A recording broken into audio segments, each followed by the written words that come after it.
بسم اللہ الرحمن الرحیم۔ السلام علیکم دوستو، کیا آپ نے کبھی سوچا ہے کہ یہ زلزلے اور سیلاب اچانک ایک کے بعد ایک کیوں آ رہے ہیں؟ کیا یہ سب کچھ قدرتی آفات ہیں یا اس کے پیچھے کوئی اور بڑی طاقت کھیل رہی ہے؟ اگر افغانستان کی بات کی جائے تو افغانستان میں رات کے وقت محض 15 سیکنڈ کے اندر اتنی تباہی مچی کہ کئی صوبے کھنڈر بن گئے، گھروں کے گھر ملبے کے ڈھیر بن گئے، بستیاں اور شہر زمین بوس ہو گئے، اور جو خبریں آ رہی ہیں اس کے مطابق اب تک 800 سے زیادہ افراد لقمۂ اجل بن گئے ہیں اور ہزاروں زخمی ہسپتال میں تڑپ رہے ہیں۔ یہ جتنے بھی معاملات ہو رہے ہیں صرف افغانستان تک محدود نہیں، بلکہ پورے خطے میں ایک غیر معمولی ہلچل دیکھی جا رہی ہے۔ پاکستان میں سیلاب کی وارننگ دی جا رہی ہے، ایران میں پانی کا بحران پیدا ہو رہا ہے، بھارت اور چین میں غیر معمولی موسمی تبدیلیاں ریکارڈ کی جا رہی ہیں۔ ماہرین کے مطابق ایشیا کا یہ خطہ اس وقت قدرتی اور ماحولیاتی آفات کے ایک خوفناک دور سے گزر رہا ہے۔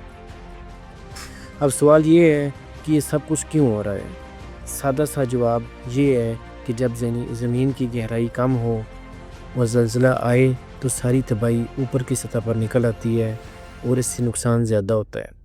لیکن حیرت انگیز بات یہ ہے کہ یہ زلزلے ایک غیر معمولی تسلسل سے مختلف ممالک میں آ رہے ہیں۔ جاپان، تھائی لینڈ، چین، ایران اور افغانستان سب جگہوں پر اچانک زلزلوں کا آ جانا صرف اتفاق نہیں، اس کے پیچھے کوئی اور کھیل چل رہا ہے۔ چین نے حال ہی میں ایک زبردست سسٹم بنایا تھا جو زلزلے کو 48 گھنٹے پہلے پکڑ لیتا تھا، یعنی اگر کہیں زلزلہ آنے والا ہو تو 2 دن پہلے ہی لوگوں کو شفٹ کر کے محفوظ مقام پر منتقل کیا جا سکتا ہے۔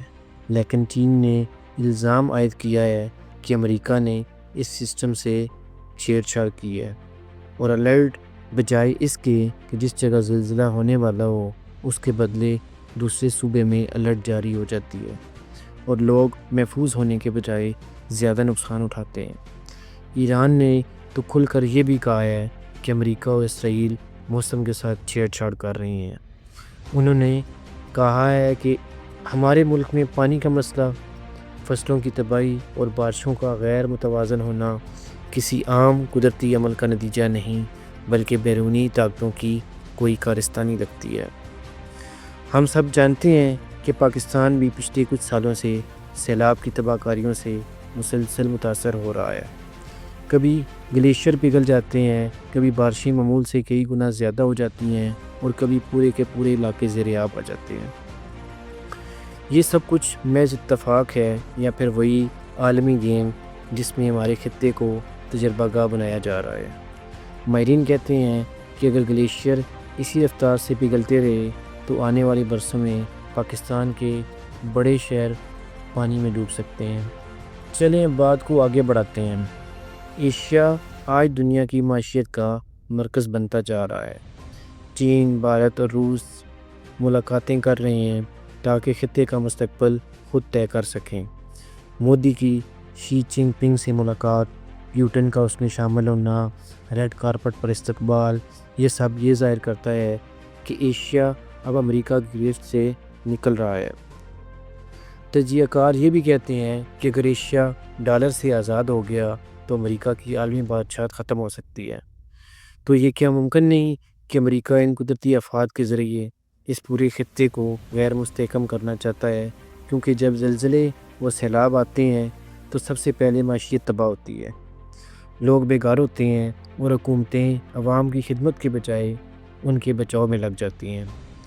سوچنے کی بات یہ ہے کہ اگر یہ سب کچھ واقعی صرف قدرتی ہے یا پھر عالمی طاقتیں جدید ٹیکنالوجی کے ذریعے زمین اور موسم کے ساتھ کھیل کھیل رہی ہیں۔ افغانستان کا زلزلہ اور پاکستان کے سیلاب ہمیں یہ پیغام دے رہے ہیں کہ ہمیں ہر وقت تیار رہنا چاہیے۔